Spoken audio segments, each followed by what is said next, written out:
Hello, everyone, and welcome back to the King of the Ring podcast. My name is Anthony, and today we've got a bit of a special episode for you guys. It's the Money in the Bank. Money in the Bank 2014 is just happened yesterday, and so we're going to be talking about the show, the matches, what I thought of it. But as always, guys, please remember, please leave your opinions, because this is going to be interesting.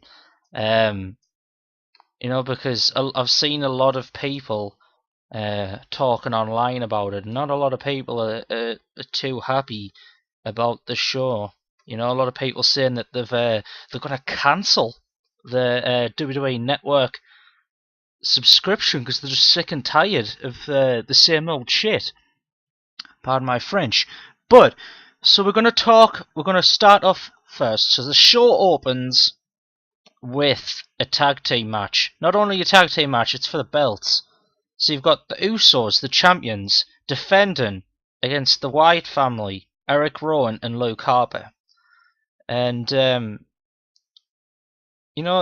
this match for me meant nothing.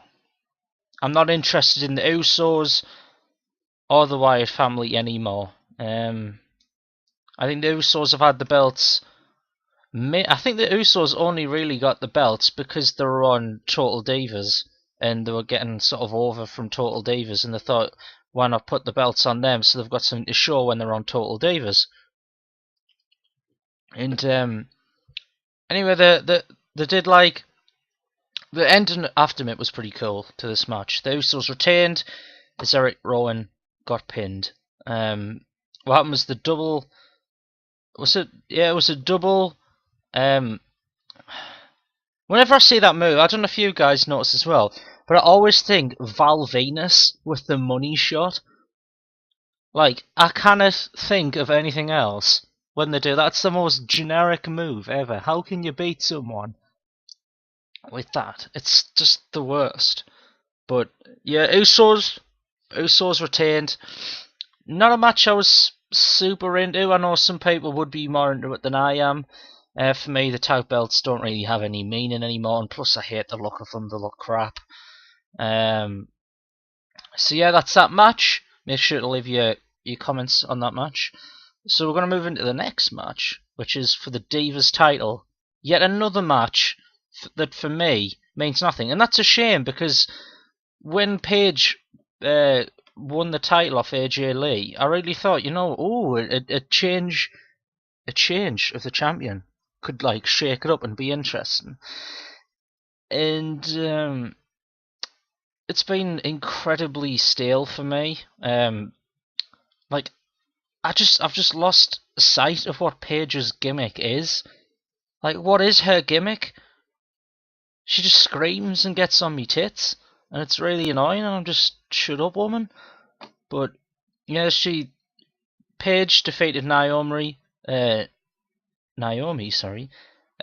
hitting her with the Rampage DDT.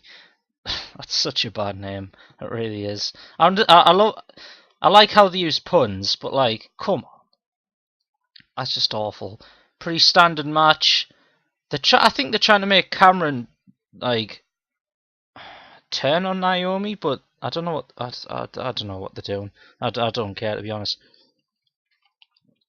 But the next match, I think there's 9 matches in total. I'll go back over everything in case I cover it all a bit too fast, because I want to make sure I cover everything.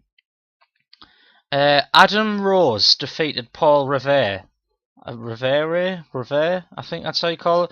Right, Damien Sandow. Right, we're going to go on a little bit of a little tangent here. Why is Damien Sandow letting this happen? If I was Damien Sandow, I would say I refuse to go out there and get absolutely humiliated week after week. I know at the end of the day he's got to earn a paycheck for if he has a wife and kids and stuff, but I mean, come on, the man's got no bloody. It feels like he's probably got no say in the matter now, He's just I think he's jobbed to everyone on the roster. Ever since that horrible night when John Cena pinned him on Raw, when Damien Sandow cashed in. It's just not been the same. It just went so downhill. And I really liked Damien Sandow. Pardon me, I was really glad that he won the Money in the Bank ladder match 2013. But see, Adam Rose, like, seriously, who thought that would be a good idea? Like, he just looks like a washed up rock star. He just looks terrible. Not interested in him whatsoever. I know some people are, but I don't know. I just prefer like a proper like wrestler, not a daft gimmick. You know what I mean? Anyway, we're gonna move on to, in my opinion, the best match of the night.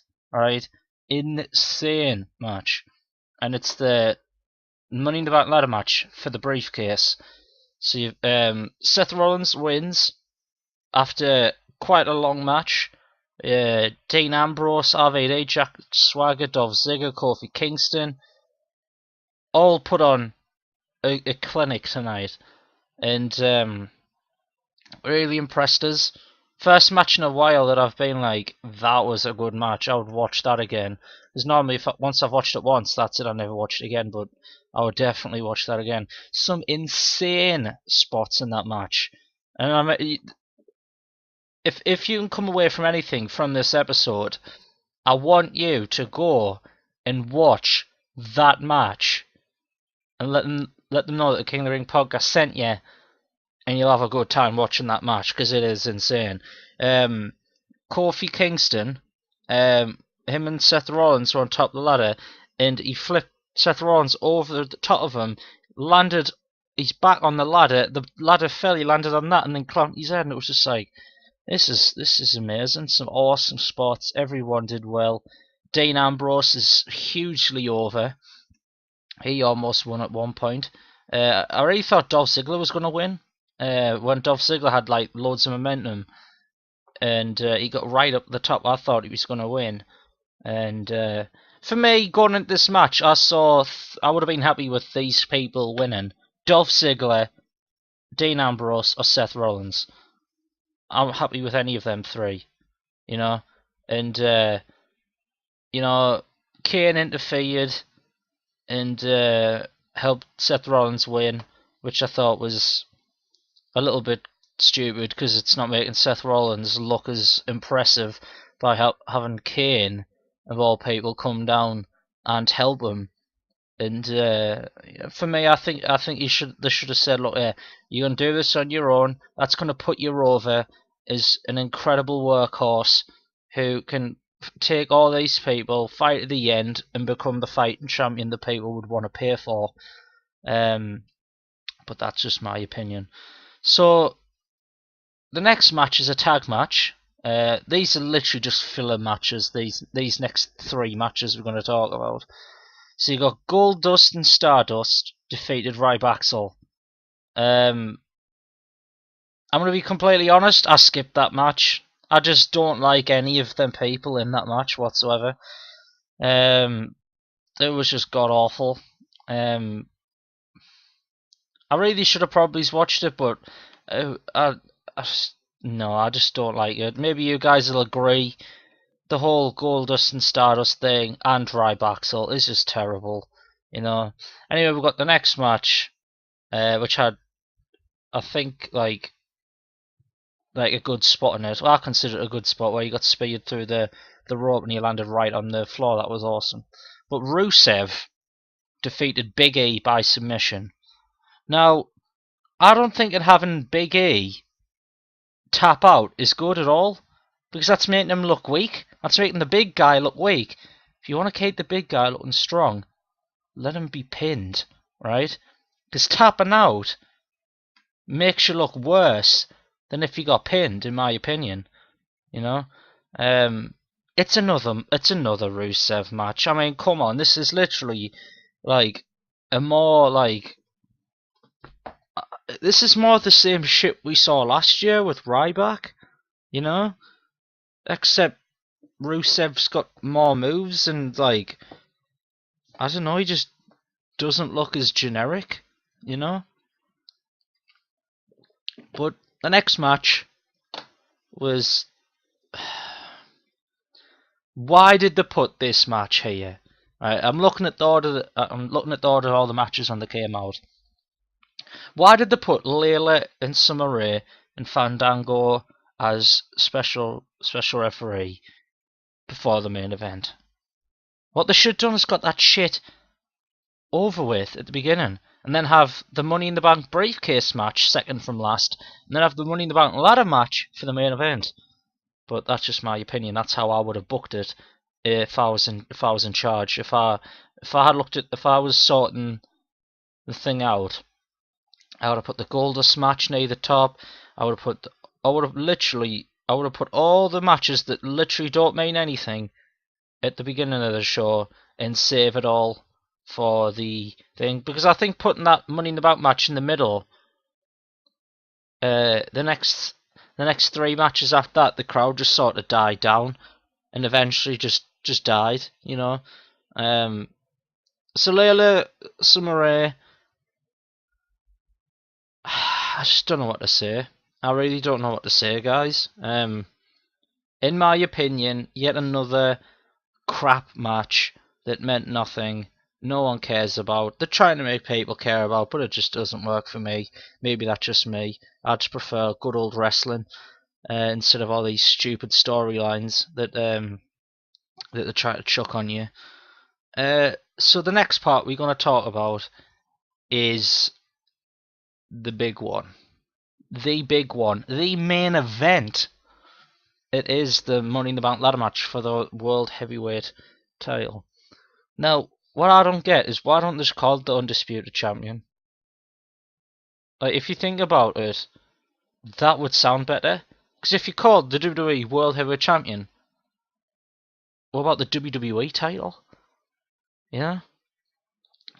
I think they should merge the belts back into one belt, or just bring back the Undisputed belt that you saw Kurt Angle, Brock Lesnar, the Biker Undertaker, everyone from back in the day on old SmackDown when it was good. Because that belt was amazing. And so you had the big dogs in this match, right? You had the creme de la creme, if you say that, apart from Del Rio, because he's awful.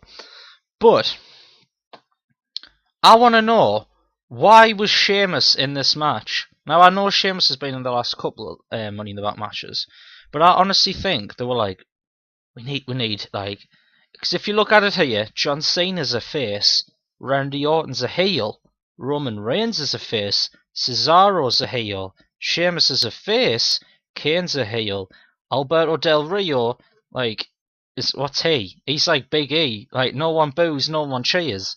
And Bray Wyatt, I would consider Bray Wyatt a face at this point. There was a few decent spots in this match. The bit where they were hanging on the belts was pretty sweet. That must be some strong fucking rope to hold that stuff up. Then Sheamus fell off, and then Cesaro fell off. The bit where Roman Reigns lifted the ladder, that was cool. Pardon me. I thought it was a decent match. When you look back at it, there was a few good spots. Randy Orton got a cut on his head that required staples, which was pretty cool. But like, I always think in these Money in the Bank ladder matches, there needs to be like a little bit of blood to show like that they're battered and bruised and came through hell to get the one chance that they deserve, sort of thing. But that's not going to happen. You know, that's my ideal scenario, is to have, say, if you were going to make the eventual winner John Cena, who did win, surprise, surprise, make him look like he's been through hell and back, and then I think people would appreciate that more than if he just went out and won like he did.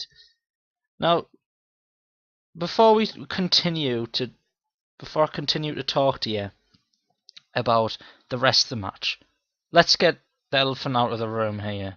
John Cena is now a 15-time champion, Can you believe it? Oh my sweet Jesus. One more, and he's tied with Ric Flair. A career, an illustrious career spanning decades. And John Cena's done it in 11 years. 11, 12 years. And I'm so done. Like, just that, the Star Trek meme, just the face palm meme, just... I respect John Cena, right? I respect John Cena for what he does for the business. Because he's single-handedly keeping the business going, bringing in the tickets and everything like that. You know, he's the big dog, you know? And I appreciate that. But what I don't appreciate is them putting in people like Roman Reigns, Bray Wyatt and Cesaro and not having one of them win. Because if you think about it, John Cena's now, before this, he was a 14-time champ. Randy Orton's a 12-time champ. Kane's won, I think, 3, is it? I'm not sure. Sheamus has won the WWE title. Alberto Del Rio has won it. The 3 people who haven't won it, Roman Reigns, Cesaro and Bray Wyatt. Now I understand, putting someone is the champ, they're going to be the face of the company. So obviously they've got to have a lot of market appeal. They've got to draw on the crowds. You know, you've got to you're going to put them on the posters. You're going to put them on the billboards and stuff like that. So they've got to be the guy. Now I understand John Cena is the guy, but my ideal situation, right? Roman Reigns wins, and then at SummerSlam, Brock Lesnar comes back and versus Roman Reigns. Then you've got 2 incredible athletes fighting it out in the middle of the ring. Because apparently, before Money in the Bank, a poster was leaked. Now, I didn't see it. I didn't see the picture of it, but I've heard multiple reports that a poster was leaked, and it said John Cena versus Brock Lesnar at SummerSlam for the titles. Now, I understand they're blowing a lot of smoke up Brock Lesnar's arse now. They want him to be the guy. They give him the streak, and now they're going to give him the titles. Why? Why does he have to have the titles now? Is the streak not good enough? A 21-year streak ended. Is that not good enough for him? Now he wants to be the champ? Are you kidding me? He was the youngest champion, WWE champion in history, when he beat The Rock at SummerSlam in 2003. And now they're putting him again at SummerSlam for this. I'm just so done. If I had a face cam on now, you'd just see me face palming, because Brock Lesnar comes twice a year, 3 times a year, does a couple of matches and then leaves. I would rather have someone like Roman Reigns, who's been really putting in a lot of hard work. You know, him. I think Roman Reigns, and Bray Wyatt would have a fantastic match for the title. You know, or Roman Reigns and Cesaro would have an unbelievable match. You know. Sorry about that. But yeah, I don't. Please leave some comments on whether or not you think that I'm right about that. Do you agree with me, or do you disagree? Do you think Brock Lesnar should be the champion after having the streak delivered to him? You know. So if I was gonna give this show a rating, I would probably give it a 7. Average throughout, with one good match and a meh main event. Obviously the score did get decreased because John Cena won. I want to be completely honest with you guys. I know the John Cena, the fans out there might be a bit upset with that, but I've said plenty of times that I respect John Cena and I like John Cena, but I really don't think that he should have benefited from winning the Money in the Bank again, because he already won it before. that wasn't too long ago. It might have been, was it last year or the year before? It might have been 2 years ago, I'm not sure. But I really think that this whole Money in the Bank thing, the hype they were building up, obviously Daniel Bryan couldn't be there, as he was the champ, with his neck injury, and it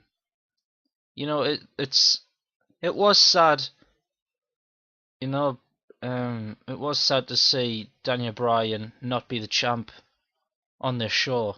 Sorry, I think he could have done some cool spots, but that's the way the business works. If you get injured, you've got to pass the torch down to another guy and then come back and fight for that torch again. And I think the same thing's going to happen with Bad News Barrett, and I'm really, really disappointed that Bad News Barrett couldn't be in this match, or Wade Barrett. It is ironic that he did get the bad news that he wasn't in the match, and I really think it would have been awesome if Bad News Barrett won the briefcase match, and then cashed it in on John Cena, because that would have been an insane reaction, and he would have got so much hate, heel hate, for winning, or for the John Cena fans and all the people who wanted Cena to win because they support him. And then he could have been like, I got some bad news, and it would have been like amazing, But that's just my perfect scenario, So I think that's going to conclude the Money in the Bank 2014 review/opinions.